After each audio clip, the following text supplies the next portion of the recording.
ಏನು ನಮ್ಮ ಕಾಶಿಪುರ ಕ್ರಾಸಲ್ಲಿ ಒಂದು ಜಂಕ್ಷನ್ನಲ್ಲಿ ಇವತ್ತು ದಿನ ನಾವೊಂದು ನಂದಿನಿ ಪಾರ್ಲರನ್ನು ಮಾಡಬೇಕು ಅಂತಂದು ನಮ್ಮ ನಾಗರಾಜನವ್ರ ಹತ್ರ ಬಂದಾಗ, ನೀವು ಆದಷ್ಟು ಬೇಗ ನೀವೆಲ್ಲ ಇಲ್ಲಿ ರೆಡಿ ಮಾಡಿ ಆದಷ್ಟು ಬೇಗ ಆ ಕೆಲಸ ಮಾಡಿಕೊಡುವಂಥದ್ದು ನನ್ನ ಕೆಲಸ ಅಂತ ಹೇಳ್ಬಿಟ್ಟು ಅವರು ಈ ಒಂದು ನಿಟ್ಟಿನಲ್ಲಿ ಈ ಒಂದು ಕೇಂದ್ರ ಬಿಂದು ಆಗಿರ್ತಕ್ಕಂಥ ನಮ್ಮ ನಾಗರಾಜಣ್ಣವರೇ, ನಮ್ಮ ಹಿತೈಷಿಗಳಾದಂಥ ನಮ್ಮ ಶ್ರೀನಿವಾಸ ರೆಡ್ಡಿ ಅಣ್ಣವರೇ, ನಮ್ಮ ಸೀನಣ್ಣವರೇ, ನಮ್ಮ ಅಶೋಕಣ್ಣವರೇ ಹಾಗೂ ನಮ್ಮ ಡಿ ಎಮ್ ಅವರು, ಇವರು ನಮ್ಮ ನಂಜನಗೌಡರು ಹೆಂಗೆ ಅಂತಂದರೆ, ಇಂಥ ಕಡೆ ಹಣ ಈ ಥರ ಇದೆ ಹೋಗ್ಬೇಕಂತಂದರೆ ಇಮಿಡಿಯೇಟ್ ನಾವು ಅರ್ಜಿ ಕೊಟ್ಟ ತಕ್ಷಣ ಹೋಗಿ ಆ ಕೆಲಸ ಪೂರೈಸ್ಕೊಂಡು ಬರುವಂಥವರು ನಮ್ಗೆ ಒಳ್ಳೆಯ ಕೆಲಸಗಾರರು ಅಂತ ಹೇಳ್ಬಿಟ್ಟು ಈ ಸಂದರ್ಭದಲ್ಲಿ ಹೇಳ್ತಾ, ಇವತ್ತಿನ ದಿನ ಈ ಒಂದು ಪಾರ್ಲರ್ ವಿಚಾರವಾಗಿ ನಮ್ಮ ಶ್ರೀನಿವಾಸ ರೆಡ್ಡಿ ಅವರು ಹೇಳಿದ್ದಾರೆ.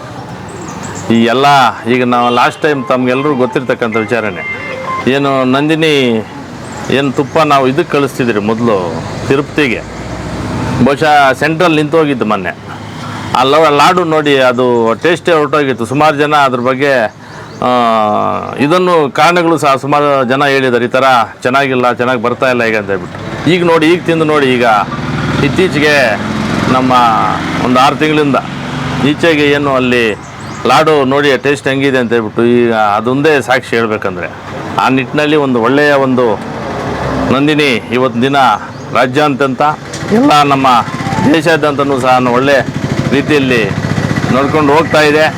ಮುಂದಿನ ದಿನಗಳಲ್ಲಿಯೂ ಸಹ ಅದೇ ರೀತಿ, ಯಾಕಂತಂದರೆ ಇವತ್ತು ದಿನ ನಮ್ಮ ಹಳ್ಳಿಗಾಡಲ್ಲಿ ಈ ಒಂದು ನಂದಿನಿ ಪಾರ್ಲರ್ ಹೇಗೆ ಅಂತಂದರೆ, ಬಹುಶಃ ಜನಗಳು ಹಾಲು ಅವರೇಜ್ ನಾವೇ ರೈತರು ಹಾಲು ಹಾಕಿ ಬೇರೆಯವರು ತಿಂದು ಹೋಗ್ತಿದ್ರು ಮೊದಲು ಈ ಪದಾರ್ಥಗಳನ್ನು.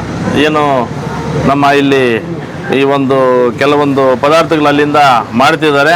ಬಹುಶಃ ಒಂದು ಬೇರೆ ಟೌನ್ಗಳಲ್ಲಿ ಈ ಥರ ಹೋಗ್ತಿದ್ದು ಈಗೇನಿಲ್ಲ. ಈಗ ನಮ್ಮ ಹಳ್ಳಿಗಾಡಿನ ಜನ, ನಮ್ಮ ರೈತರಾಗಿರ್ಬೋದು, ರೈತರ ಮಕ್ಕಳಾಗಿರ್ಬೋದು, ಬಡವರು ಎಲ್ಲರೂ ಸಹ ಒಂದು ತಿನ್ನುವಂಥ ರೀತಿಯಲ್ಲಿ ಒಂದು ಹೈಟೆಕ್ ಆಗಿ ಇವತ್ತಿನ ದಿನ ನಮ್ಮ ನಂದಿನಿ ಪಾರ್ಲರು ಮುಂದೆ ಬರ್ತಾ ಇದೆ. ಅದೇ ರೀತಿ ಎಲ್ಲ ಕಡೆಯೂ ಸಹ ನಮ್ಮ ತಾಲೂಕಲ್ಲಿ ಇನ್ನೂ ಹೆಚ್ಚಿನ ಒಂದು ಪಾರ್ಲರ್ಗಳನ್ನು ಓಪನ್ ಮಾಡಬೇಕು ಅಂತ ಹೇಳ್ಬಿಟ್ಟು ಈಗಾಗಲೇ ತೀರ್ಮಾನ ತಗೊಂಡಿದ್ದೀವಿ. ಯಾರು ಬಂದಿದ್ದಾರೋ ಅವ್ರಿಗಂತೂ ಖಂಡಿತವಾಗಿ ನಾವು ಆ ಕೆಲಸ ಮಾಡಿಕೊಡ್ತಾ ಇದ್ದೀವಿ. ಮುಂದೆ ಸಹ ಹೆಚ್ಚಿನ ರೀತಿಯಲ್ಲಿ ಮಾಡ್ತೀವಿ ಅಂತ ಈ ಸಂದರ್ಭದಲ್ಲಿ ಹೇಳ್ತಾ, ಏನು ಇಲ್ಲಿ ಕರೆಸಿ 4 ಮಾತುಗಳ ಆಡಲು ಅವಕಾಶ ಕೊಟ್ಟಿರ್ತಕ್ಕಂಥ ಎಲ್ರಿಗೂ ನಾನು ಮುಗಿಸ್ತಿದ್ದೀನಿ ಮಾತನ್ನು. ಜೈ ಹಿಂದ್, ಜೈ ಕರ್ನಾಟಕ.